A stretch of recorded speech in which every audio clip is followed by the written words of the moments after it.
시편 138편 말씀은 다윗의 시, 그렇게 되어 있습니다. 시편 138편에서부터 쭉 145편까지 다윗의 시가 계속됩니다. 우리가 탁월한 시인이었었던 다윗, 믿음의 사람이었던 다윗. 그런데 다윗의 삶에도 가만히 들여다보면 그의 삶에 끊임없는 어려움들이 계속됩니다. 오늘 성경 본문에도 나타나는 말씀을 보면 다윗의 삶이 지금 어려움 가운데 있다는 사실을 우리가 잘 알게 됩니다. 그래서 6절에 나타난 말씀을 보면 여호와께서는 높이 계셔도 낮은 자를 굽어 살피시며 멀리서도 교만한 자를 아심이니이다. 지금 다윗이 말하고 있는 교만한 자들이 누굴까? 우리가 지적해서 딱 누구다라고 말하고 있지는 않지만 다윗을 힘들고 어렵게 하는 사람이 교만한 사람입니다. 지금 우리의 삶은 어떻습니까? 우리를 힘들고 어렵게 하는 사람들은 사실 교만한 사람들입니다. 왜 그렇습니까? 그 사람들은 우리를 무시하거든요. 교만한 사람들은 자기가 더 잘났거든요. 항상. 그래서 네가 뭔데? 네가 왜 그 자리에 있는데? 네가 뭔데? 이렇게 우리를 끊임없이 힘들고 어렵게 만드는 사람이 누구냐면 그게 교만한 사람이다. 직장에 내가 위에 있다고 해도 위에 있는 사람은 밑에 있는 사람들 잘 보살피고 돌볼 수도 있죠. 그런데 교만한 사람은 어떻습니까? 그걸 일이라고 하나? 이렇게 이야기하게 되죠. 사실은 그게 교만한 자입니다. 당하는 사람은 이 교만한 자 때문에 힘들고 어려운 거죠. 다윗은 지금 힘들고 어려운 상황. 그런데 그게 왜 그런가? 교만한 자 때문이다. 7절 말씀 보면 내가 환난 중에 다닐지라도 다윗은 지금 환난 가운데 있습니다. 어떤 어려움인지는 분명하지는 않습니다. 그런데 다윗이 이야기하기를 내가 지금 환난 중에 다닐지라도 이 환난, 어떤 환난? 때로는 육신의 질병의 문제든지 자기를 괴롭히는 교만한 자의 문제든지 아니면은 여러 가지 상황들 속에서 우리도 똑같이 만나는 환난입니다. 그 뒤에 나타나는 말씀을 보면 내 원수들의 분노를 막으시며 내 원수들, 나를 힘들고 어렵게 하는 정도가 아니라 원수들이 분노하는 것을 대부분 내가 너 망하는 꼴을 봐야 되겠다. 이런 사람들이거든요. 너 망하는 꼴을 봐야 되겠다. 그래서 그들은 끊임없이 그가 망하는 일을 보기 위해서 작전도 짜고 그리고 이런저런 일들을 계속하고 있다는 거죠. 다윗의 삶을 보면 교만한 자뿐만 아니라 환난 중에 그리고 원수들 이런 일들로 인해서 다윗의 삶은 힘들고 어려운 일들을 겪고 있는 것은 사실입니다. 그런데 오늘 본문에 나타나는 이 말씀을 보면 다윗이 이러한 가운데서 하나님 앞에 노래하고 있는 것이 있습니다. 무엇 하고 노래하고 있습니까? 다윗이 3절 말씀 보면 내가 간구하는 날에 주께서 응답하시고 내 영혼에 힘을 주어 나를 강하게 하셨습니다. 하나님께서 내게 힘을 주어서 나를 강하게 했다. 뿐만 아니라 내가 하나님에 대해서 분명히 나는 믿는다. 하나님에 대해서 무엇을 믿고 있습니까? 그는 하나님의 인자하심에 대해서 하나님의 성실하심에 대해서 나는 믿고 있습니다. 그런데 그 하나님께서 8절에 나타난 말씀을 보면 여호와여 나를 위하여 보상해 주시리이다. 뿐만 아니라 주의 손으로 지으신 것을 버리지 마소서. 하나님 나를 버리지 마시고 하나님 붙드십시오. 이런 노래를 부르고 있는 거죠. 오늘 성경에 나타나는 이러한 말씀들을 보면서 우리가 다시 깨닫게 되는 그런 말씀이 있습니다. 그것은 환난 중에 다녀도 뿐만 아니라 나를 힘들고 어렵게 하는 사람들이 많아도 그것뿐만 아니라 내가 망하는 꼴을 보기를 원하는 사람들이 있어도 영혼에 힘을 얻는 사람이 있다는 거죠. 오늘 본문에 나타난 말씀처럼 내 영혼에 힘을 주어 이렇게 말씀한 대로 영혼에 힘을 얻는 사람들. 누가 삶 가운데서 영혼에 힘을 얻고 살아갈 수 있습니까? 삶 가운데 영혼의 힘을 얻고 살아가는 사람들의 특징을 오늘 성경 본문의 다윗을 통해서 우린 보게 되는 겁니다. 영혼의 힘을 얻으려면 가장 첫째가 감사하십시오. 범사에 감사하라. 성경이 그렇게 말씀한 것처럼 어떤 상황 속에서도 범사에 감사하십시오. 우리가 살면서 우리의 힘을 빼앗는 사람도 있고 힘을 더하는 사람도 있습니다. 내 힘을 빼앗는 사람들이 어떤 사람들입니까? 오늘 본문에 나타나는 교만한 사람들, 원수, 이런 사람도 내 영혼의 힘을 빼앗는 사람입니다. 그런데 또 다른 한 종류의 사람이 있습니다. 나를 그렇게 막 괴롭히는 건 아닌데 끊임없이 내 옆에서 투덜거리는 사람, 끊임없이 내 옆에서 원망하고 불평하는 사람. 가정에서는 어떻습니까? 가정에서 내가 사랑하는 가족들이에요. 그런데 내가 사랑하는 가족들이 내 힘을 뺏어요. 내가 열심히 음식을 준비해서 식탁을 준비했는데 뭐라고 얘기합니까? 왜 이렇게 맛없어? 그러면 힘이 다 빠집니다. 내가 열심히 했는데, 내가 청소를 열심히 했습니다. 그런데 집에 들어오더니 왜 이렇게 지저분해? 청소한 거야? 그러면 힘 다 빠집니다. 아니, 하루 종일 집에서 뭐 한 거야? 그럼 힘 다 빠지는 거예요. 내게 힘을 더하는 사람도 있고 내게 힘을 빼앗는 사람도 있습니다. 그런데 그 구분을 잘 해야 돼요. 그렇다고 해서 내 가족들이 내게 힘을 빼앗는다고 해서 그 사람들을 버릴 수는 없지 않습니까? 그런데 문제는 뭡니까? 그 상황 속에서 감사할 수 있는 사람이냐 아니냐의 문제예요. 힘을 빼앗기는 사람이냐 아니냐. 그런데 자기 스스로 자기 힘을 빼앗습니다. 내 옆에서 투덜거리는 투덜이, 아니면 내 옆에서 원망하고 불평하는 사람들 보십시오. 그 사람들이 인생에 힘을 얻고 살아가는지. 그렇지 않거든요. 그들은 항상 힘을 얻고 살아가는 것이 아니라 자기 스스로 자기의 힘을 뺏어요. 음식을 먹으면서 맛있다 그러는 사람은 자기 스스로 힘을 얻어요. 맛있게 음식을 먹으니까. 그런데 왜 이렇게 맛없어 이러는 순간 그 사람은 음식을 먹어도 힘을 잃어요. 이게 청소한 거야 이렇게 얘기하는 사람은 집에 머물러 있고 싶지 않아. 그런데 집에 오니까 너무 편하다 그런 사람은 힘을 얻는 거죠. 다른 사람이 내 힘을 뺏는 거 아닙니다. 다른 사람이 내 힘을 뺏는 것이 아니라 내 영혼의 힘을 뺏는 사람은 누구냐면 나예요. 나 스스로 내 영혼의 힘을 빼앗고 있어요. 어떻게? 투덜거려서 원망하고 불평해서 내 영혼의 힘을 내가 스스로 빼앗고 있는 거예요. 그것을 성경 뭐라고 말씀합니까? 내 영혼아 내가 어찌하여 낙심하여 불안해하는가? 자기 안에 낙심, 불안, 염려, 초조 이런 모든 것들이 어디로부터 오냐면 내 스스로 내 영혼의 힘을 빼앗고 있기 때문에 일어나는 현상입니다. 왜 성경이 우리에게 감사하라고 하는지를 이해하시겠습니까? 성경이 우리에게 감사하라, 범사에 감사해라 이렇게 말씀하고 있는 것은 하나님이 우리에게 힘을 주시기를 원하는데, 오늘 성경 본문에 내 영혼의 힘을 주의 손이 나를 강하게 이렇게 말씀한 것처럼 하나님이 우리에게 힘을 주시기를 원하고 하나님이 우리를 강하게 하시기를 원하는데, 내가 힘을 주기 위해서 내 집안에서 편안하게 하기 위해서 음식을 만들고 집을 청소해 놓고 그랬는데 다른 사람이 힘을 빼앗은 게 아니라 자기 스스로 힘을 빼앗은 겁니다.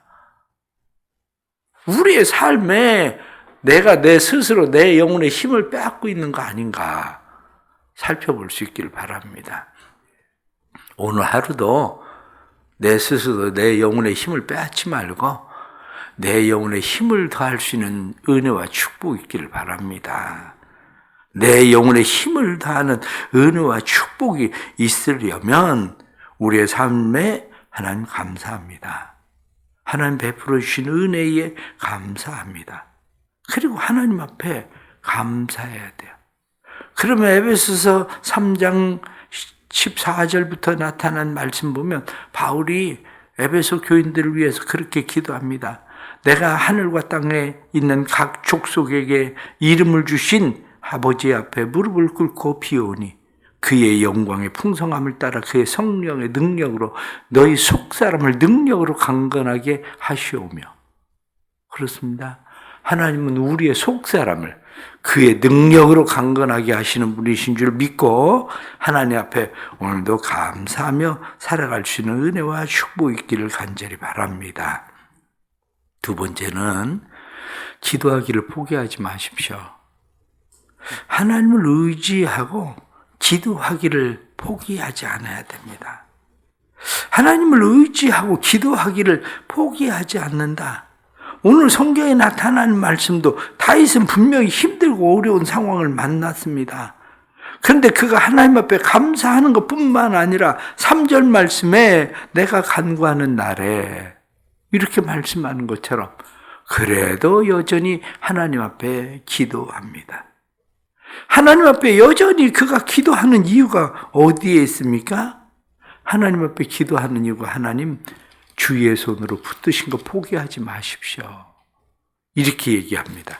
그래서 마지막 8절 말씀에 보면 주의 손으로 지으신 것을 버리지 마옵소서.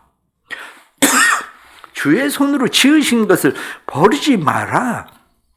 이렇게 말씀하는 것은 하나님 나를 포기하지 마십시오. 그렇게 이야기하는 겁니다. 그래서 메시지 성경 보면 나를 포기하지 마소서. 그렇게 되어 있습니다. 쉬운 성경 말씀에는 주의 손으로 지으신 것을 버리지 마소서. 하나님 버리지 마십시오. 포기하지 마십시오. 이 말씀이 우리가 이렇게 생각해야 됩니다. 내가 벼랑 끝에 있을 때 무엇을 붙들고 매달리고 있습니다. 그런데 벼랑에서 붙들고 매달리고 있어도 힘이 빠지면 손을 놓을 수밖에 없어요. 내 힘이 빠진 걸 어떻게 하겠습니까? 거기까지가 한계지. 그런데 누군가 더 강한 자가 위에서 나를 붙들고 있으면 어떻습니까? 내가 내 손을 놔도 나를 붙들고 있는 그분이 나를 끌어올릴 겁니다. 나를 포기하지 않으면, 그가 나를 놔버리지 않으면 우리는 그곳에서 버틸 수 있습니다. 그것을 보고 우리는 성도의 견인이라고 그러는 거예요. 신앙에 성도의 견인이 왜 중요합니까? 우리는 한계가 있어요. 내가 아무리 기도하고 싶어도, 내가 아무리 예배하고 싶어도, 내가 하나님 앞에 가까이 가고 싶어도 내 힘만 가지고는 안 됩니다. 내 힘만 가지고 되는 게 아니라 나를 붙드시는 분이 있어야 돼요. 나를 붙드시는 분. 다윗은 그것을 분명하게 믿었습니다. 그것을 성경 무엇이라고 이야기하느냐? 다윗은 그걸 이야기할 때 주의 인자하심과 성실하심으로 말미암아 1절 말씀, 2절 말씀을 보면 그렇게 되어 있습니다. 8절 말씀에도 주의 인자하심이 영원하오니 하나님 사랑이 많으시고 주께서 자비가 많으시고 주께서 성실하시니 나는 불성실해도 하나님은 나를 포기하지 않으십니다. 그렇습니다. 성경 우리에게 분명히 말씀합니다. 너희 부모는 너희를 버릴지라도 나는 너희를 버리지 않는다. 나는 너희를 떠나지 않는다. 우리는 하나님께서 우리에게 말씀하시는 이 말씀을 믿기 때문에 우리가 해야 되는 일들은 왜 기도합니까? 기도하는 것은 내가 하나님을 붙들고 매달리려고 기도하는 것만 아닙니다. 사람들은 기도를 잘못 생각하고 있어요. 기도를 잘못 생각하고 있는 것이, 내가 기도하고 있는 것이 하나님을 붙들고 매달리는 일이라고 자꾸 생각을 하는데 사실은 그게 아니에요. 기도는 내가 하나님을 붙들고 매달리는 게 아니라 하나님 내 손 놓지 말아주세요. 이게 기도예요.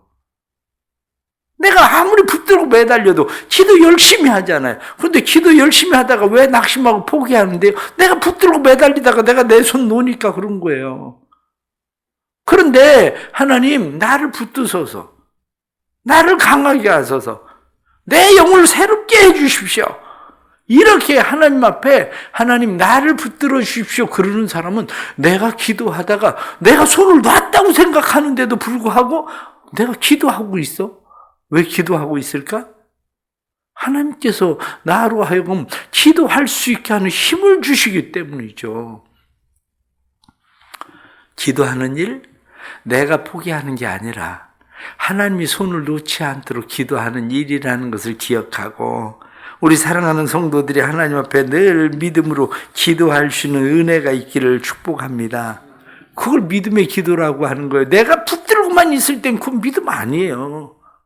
하나님이 나를 붙드실 거라고 믿는 것이 믿음이지. 그래서 늘 하나님 앞에 기도하시는 일, 그러한 일들이 우리의 삶 속에 지속돼서 하나님 나를 버리지 마십시오. 나를 포기하지 마십시오.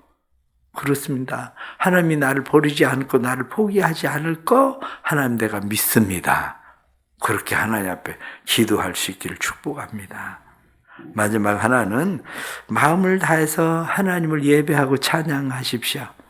오늘 성경에 나타난 2절 말씀을 보니까 내가 주의 성전을 향하여 예배하며 그렇게 되어 있습니다.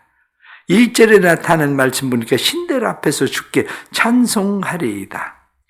하나님 앞에 예배하고 찬송한다. 5절 말씀에 보면 그들이 여호와의 도를 노래할 것은 여호와의 영광이 크심이니이다. 하나님을 예배하고 찬송해야 되는 중요한 이유는 어디에 있습니까? 오늘 성경 본문에 나타나는 말씀에 8절 말씀을 보면 그렇게 되어 있습니다. 8절 말씀에 여호와께서 나를 위하여 보상해 주시리이다. 이렇게 성경에 보상해 주시리이다 이렇게 되어 있는데 지금 우리가 읽고 있는 성경은 개혁 개정 성경입니다. 옛날 개혁 성경에는 뭐라고 되어 있냐면 내게 관계된 것을 완전케 하십니다. 이렇게 되어 있어요. 내게 관계된 것을. 그런데 메시지 성경은 내 안에 시작하신 일을 매듭지어 주십시오. 쉬운 성경에는 나를 위해 주의 목적을 이루실 것입니다. 이렇게 되어 있다고요. 이 말씀들이 다 무슨 이야기냐? 이 말씀들을 더 쉽게 말씀을 드리면 에베소 2장 10절 말씀은 우리는 그가 만드신 바라 그리스도 예수 안에서 선한 일을 위하여 지으심을 받은 자니 하나님의 선한 일을 위하여 우리가 지음받았다는 것. 그게 하나님의 지으신 계획이고 하나님의 목적이고 하나님과 관계된 일. 그러면서 성경은 빌립보서 1장 6절 말씀에 너희 안에 착한 일을 시작하신 이가 그리스도 예수의 날까지 이루실 것을 확신한다. 오늘 성경 본문 말씀에도 하나님께서 그것을 보상해 주신다? 이렇게 말씀하는 것을 나를 위하여 주의 목적을 이루실 것을 내가 믿습니다. 이렇게 말하는 거거든요. 하나님을 예배하고 하나님을 찬송하는 일. 삼손은 어떻습니까? 삼손은 이스라엘의 사사로 세움을 받았습니다. 그런데 그가 타락해서 마침내 눈도 뽑히고 그가 쇠사슬의 매인자 되었습니다. 그런데 하나님 앞에 다시 기도합니다.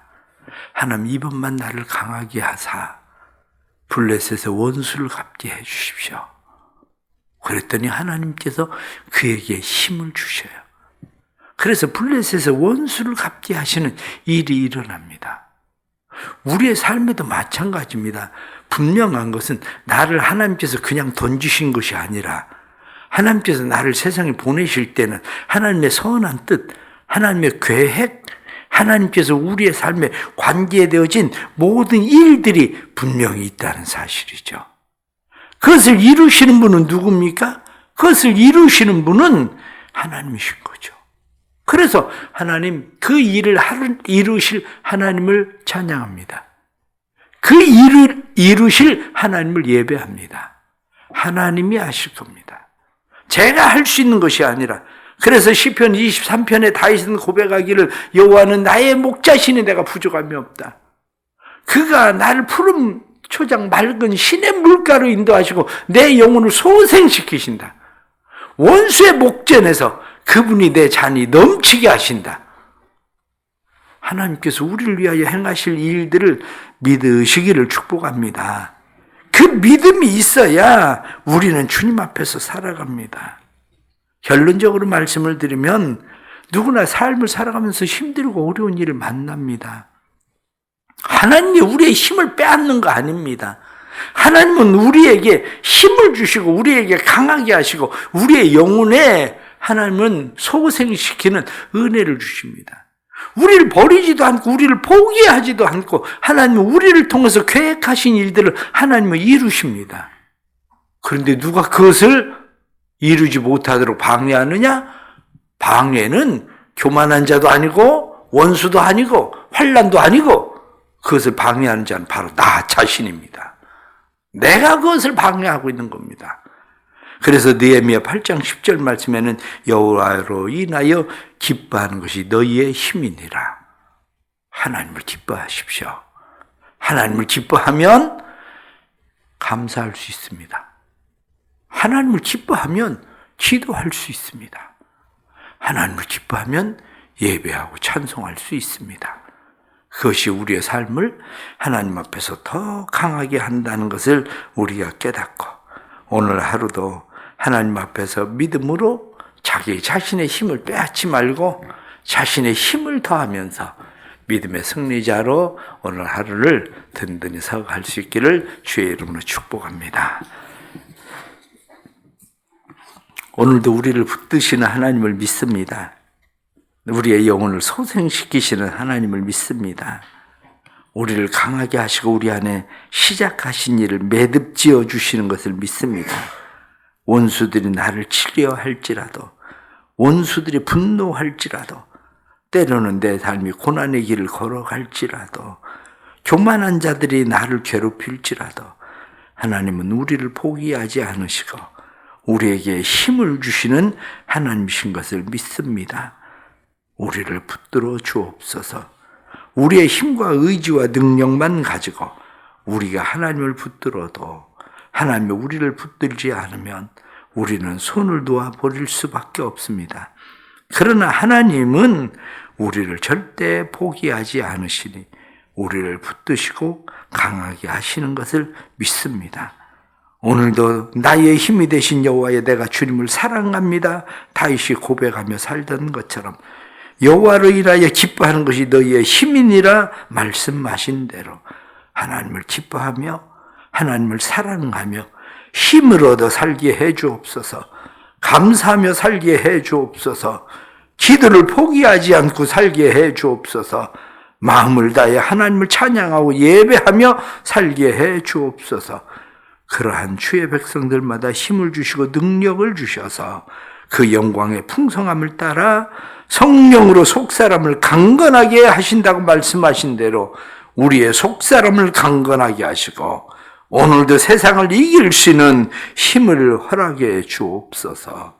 사랑하는 교회를 붙드시고 교회가 주의 은혜 가운데 날마다 든든히 서가게 하시고 하나님의 나라에 기뻐하시는 교회로 세워지도록 역사해 주옵소서. 교회 안에 힘을 잃어버린 성도들을 위하여 기도하오니 힘을 잃어버린 성도들에게 다시 힘을 주시고 사망의 음침한 골짜기에서 이들을 건지셔서 주께서 다시 그들의 잔이 넘치게 하시는 은혜를 힘입게 해 주옵소서. 오늘도 믿음으로 기도하는 성도들의 기도가 누군가에게 힘을 더하는 기도 되게 해 주시고 그 힘을 입어 독수리 날개치며 올라감 같은 힘을 얻는 성도들이 생기도록 도와주옵소서.